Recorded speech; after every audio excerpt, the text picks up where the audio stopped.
تنتهي القصة الحمد لله. وفارس وسامي اخوان. العادة بصير في سوء تفاهم عادي.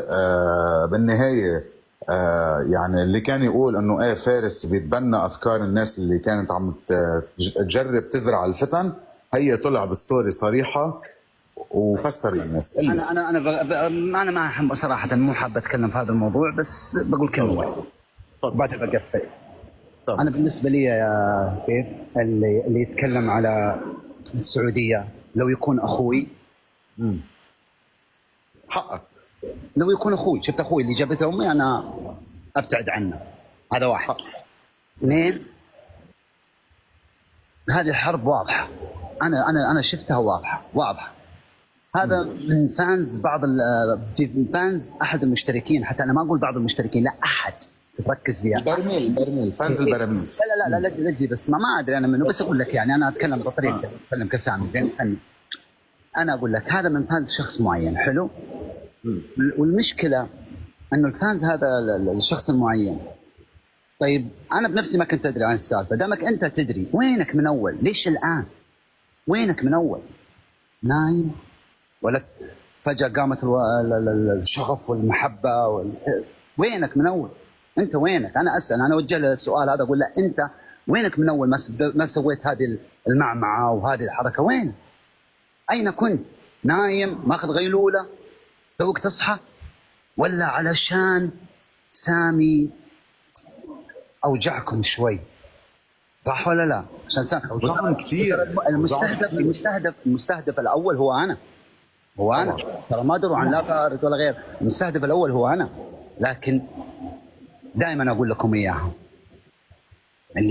اللي امر لله سبحانه وتعالى، واللي ما يخاف الا من الله سبحانه وتعالى، والله لو تتجيش عليه العالم كله ما يقدرون يضروك بشيء الله ما اراد لك. خلص الكلام هنا. صح، كفو منك وحقك. كل شيء قلته 100%. اكيد كل انسان حيكون وطنه اهم من اي شيء بالحياه. اكيد ما عم تقول شيء غلط خيي سامي، و يعني حقك وخلص. يعني هي فتنه، هي جربوا ناس، في جربوا مثل ما قلت انت تصطاد بالمي العكره، والحمد لله في الوعي الكافي عندك وعند فارس. خلص انتهت الامور هون باذن الله.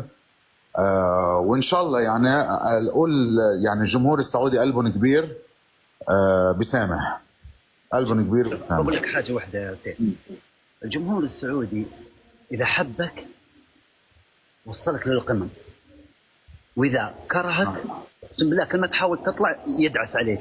زين، هذا واحد. اثنين، زين، طيب قلب، والدليل انه طيب قلب، شوف يدعم ناس اقسم بالله العظيم ما تدعمها بمويه. شفت مويه حرام فيهم مويه اقسم بالله، بس انه طيب قلب ويدعم. ولا والله العظيم يا في ناس اقسم بالله العظيم ما تسرحهم بالغنم. ما ادري تعرف الجمله هذه انت ولا ما تعرفها يا سيف؟ صح، لا بعرف. ما وفي ناس من مشتركين قسم ونصيب، سواء في الجزء الاول ولا الثاني ولا الثالث، ما يستحقوا هذه الشهره صراحه. تحس انهم هيلك. قلت لك اياها اليوم، ما بتلبق لهم. ما تلبق عليهم الشهره. سبحان الله يا اخي، تحسهم هيلك، حتى هم مصدقين. يعني ما تدري من وين جايين، والله ما تدري من وين جايين. والشيء الاخير ما بيتكلم احد، لكن اقول يعني انا كنت صادق مره صريح في بثي الاول، والنتائج كلها قاعده تبين للجمهور الان. على فكره في شغله انا مزبوط ذكرتني فيها خي سامي، انا كنت حابب اقول لك اياها يعني قدام الناس. على فكره انه